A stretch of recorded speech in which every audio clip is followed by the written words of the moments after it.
The Kalahari Desert, a vast, semi-arid expanse stretching across southern Africa. It is a land of extremes where temperatures can swing from freezing at night to blistering heat by midday. Here, the red sand holds ancient secrets, and silence is usually the only sound. But as the sun begins to bleed over the horizon, painting the sky in hues of violet and burnt orange, the earth begins to stir. In the center of a dry riverbed, a small mound of sand, seemingly insignificant, is the roof of a fortress. A tiny head pops up. Dark patches around the eyes absorb the glare of the rising sun. It is a meerkat. He is the first of the day, the vanguard. He scans the horizon, left, right, up into the fading stars, checking for the silhouette of a jackal or the shadow of an eagle. The coast is clear. One by one, others emerge from the burrow. They look like weary commuters stepping onto a platform. The night has been cold, the desert floor dropping to near freezing temperatures. Before the work of the day can begin, they must recharge. They stand on their hind legs, propped up by their stiff tails, turning their bellies toward the rising sun. Their underbellies act as solar panels, the dark skin absorbing the thermal radiation, warming their blood, which then circulates through their small bodies. This is the mob, a family unit bound not just by blood, but by a necessity so profound that life apart from the group is a death sentence. At the center of this group is the alpha female. She is the queen, the general, and the mother of almost all the pups here. As she warms herself, the others groom her fur, a sign of submission and social bonding. The day has officially begun. The solar batteries are charged. It is time to hunt.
Meerkats are often perceived as cute, cuddly creatures of the desert.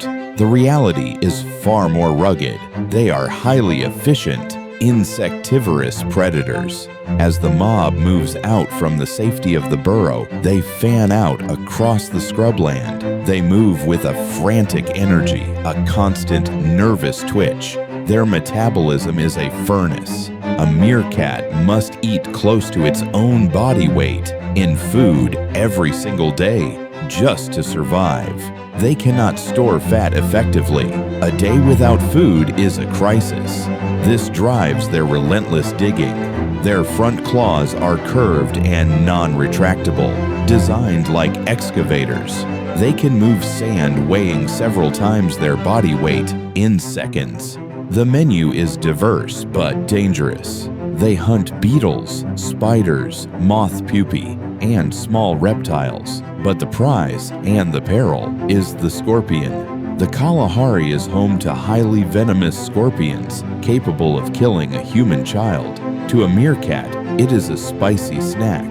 Over millennia, meerkats have evolved a degree of immunity to the venom, but a sting to the eye or nose can still be fatal. Watching a meerkat tackle a scorpion is like watching a master fencer. They are lightning fast.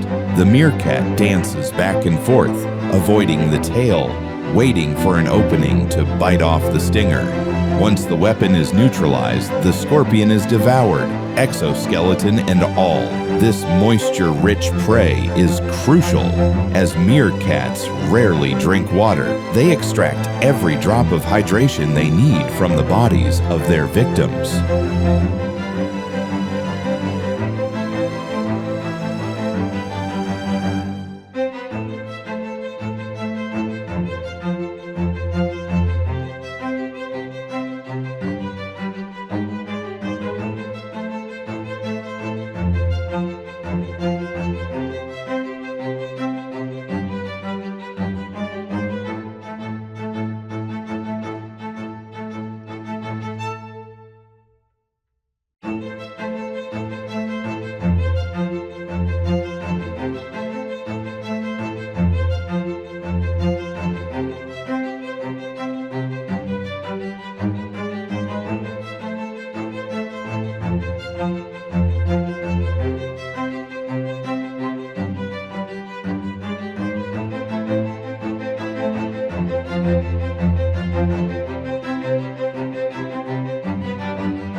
While the mob has its heads down in the sand, frantically digging for calories, they are vulnerable. A meerkat with its head in a hole cannot see the martial eagle soaring a kilometer above. This is where the genius of their social evolution shines.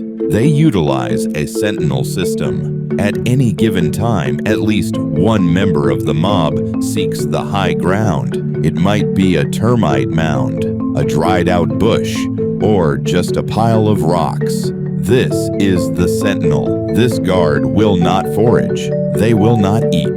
They will stand erect, balancing on their tail, rotating their head with robotic precision.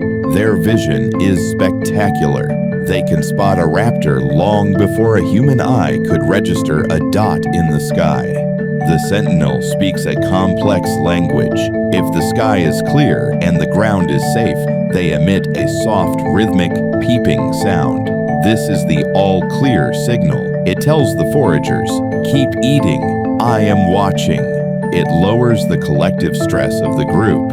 However, if a threat appears, the vocalization changes instantly.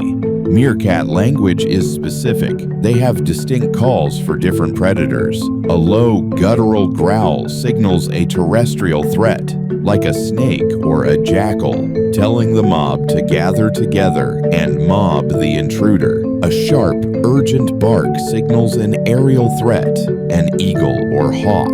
This command means run for cover immediately.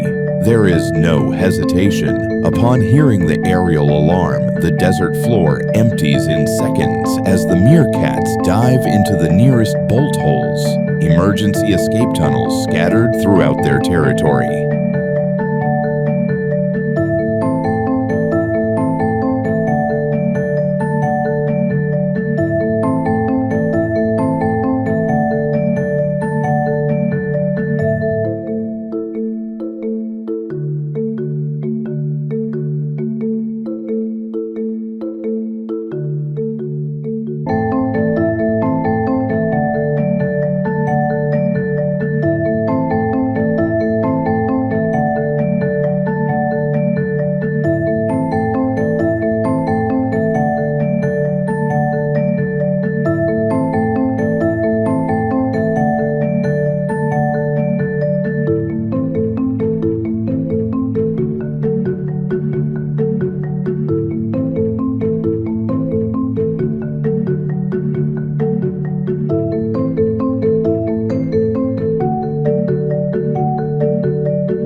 Meerkat society is a strict despotism. It is not a democracy. The alpha pair, specifically the alpha female, reigns supreme. She is usually the largest and most aggressive female. Her dominance is absolute. She decides when the group wakes, where they forage, and when they sleep. But her most ruthless control is over reproduction. In a typical mob, only the alpha female is allowed to breed. If a subordinate female becomes pregnant, the alpha may evict her from the colony, condemning her to the harsh desert alone, or she may kill the subordinate's pups upon birth. It seems cruel to human sensibilities, but this biological tyranny serves a mathematical purpose. The desert is a resource-poor environment. The mob cannot support multiple litters of pups at once. There simply isn't enough food to go around. By monopolizing reproduction, the alpha ensures that the entire group's energy is focused on raising her pups, who carry the strongest genetics. The subordinates, therefore, become helpers. They are the aunts and uncles. They are denied the right to have children of their own, so they invest their energy in the alpha's offspring. This is cooperative breeding. It is the glue that holds the society together. Without the helpers, the alpha's pups would likely starve or be eaten. It is a sacrifice of the individual for the survival of the lineage.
Underground, deep in the nursery chamber, the future of the mob is squeaking. The pups are born blind, hairless, and helpless. For the first few weeks, they are entirely dependent on milk, but the alpha mother cannot stay to nurse them all day. She must forage to maintain her milk supply. This leads to the role of the babysitter. Each day, one or two subordinates remain behind at the burrow while the rest of the mob goes hunting. It is a thankless job. The babysitters do not eat all day. They lose weight. They spend hours grooming the pups and keeping them warm. If a predator, such as a cobra, enters the burrow, the babysitter will fight to the death to defend the young. When the pups are old enough to emerge, they join the foraging trips. But they are clueless. They don't know what is food and what is poison. They must be taught.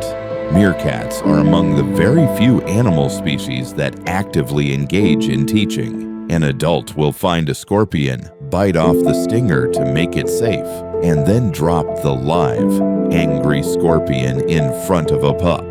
The pup learns to interact with the prey, figuring out how to grapple and bite without the risk of being stung. As the pup gets older, the adults bring them more intact prey, slowly graduating the difficulty of the lessons. It is a desert classroom where failing a grade means starvation.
The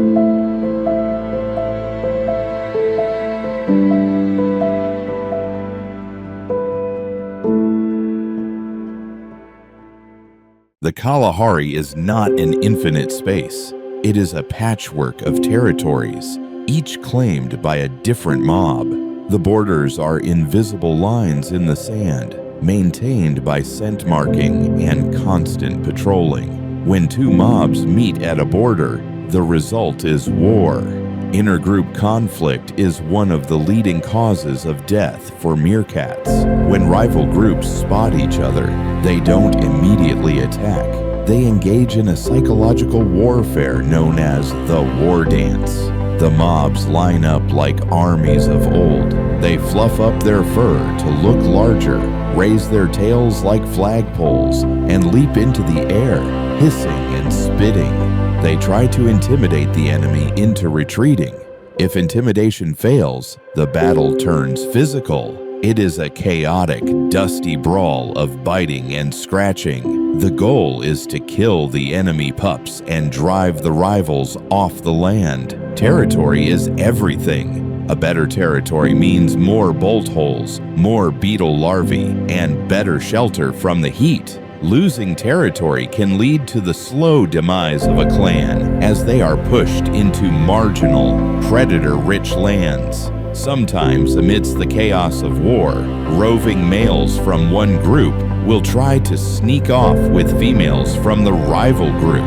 These clandestine meetings are the only way for subordinate females to potentially mate, introducing new genetics into the stagnant bloodlines.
To understand the meerkat's success, one must look beneath the surface. They are master engineers. A single meerkat territory may contain dozens of different burrow systems. The main sleeping burrow is a marvel of ventilation and insulation. The sand at the surface can reach 60 degrees Celsius, 140 degrees Fahrenheit in the summer, hot enough to burn paws.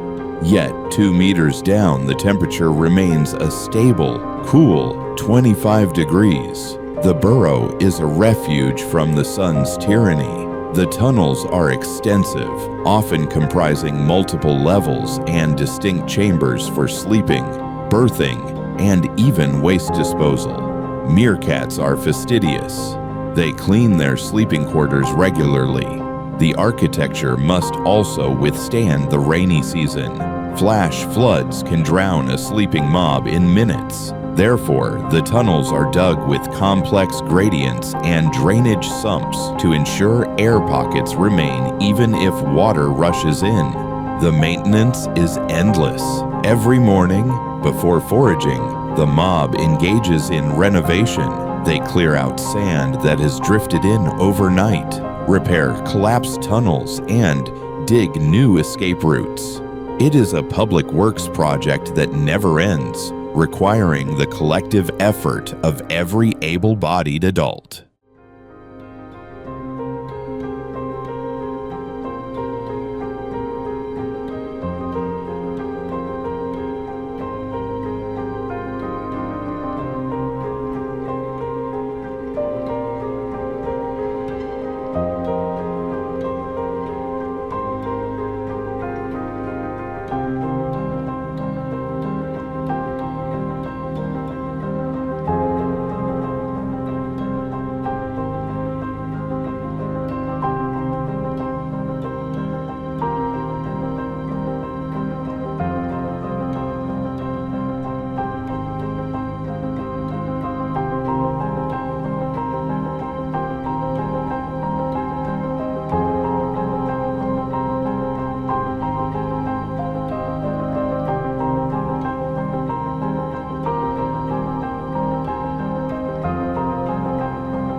As the afternoon wears on, the heat begins to dissipate. The golden hour casts long, stretching shadows across the sand. The foraging slows down. The mob, their bellies full of grubs and scorpions, begins the trek back to the central sleeping burrow. They gather around the entrance, engaging in a social session. They groom each other, removing parasites and dust. This grooming releases oxytocin, strengthening the bonds between the family members. The pups play fight, tumbling over the weary adults, practicing the moves they will one day use to defend their own territories. The sentinel takes one last look at the darkening horizon. The threat of eagles has passed, but the threat of owls and leopards is beginning. The sun dips below the horizon, and the temperature plummets instantly. With a final chirp, the alpha leads the way down. One by one, they disappear into the earth. Inside the sleeping chamber, they pile on top of each other, a heap of fur and heartbeats. They sleep in a stack, with the pups buried in the middle for maximum warmth, and the subordinates on the outside. They have survived another day in one of the most unforgiving places on Earth. Tomorrow, the sun will rise, the cold will bite, and the struggle will begin anew. But they will face it together, for in the Kalahari, the lone meerkat is a dead meerkat. Survival is a team sport.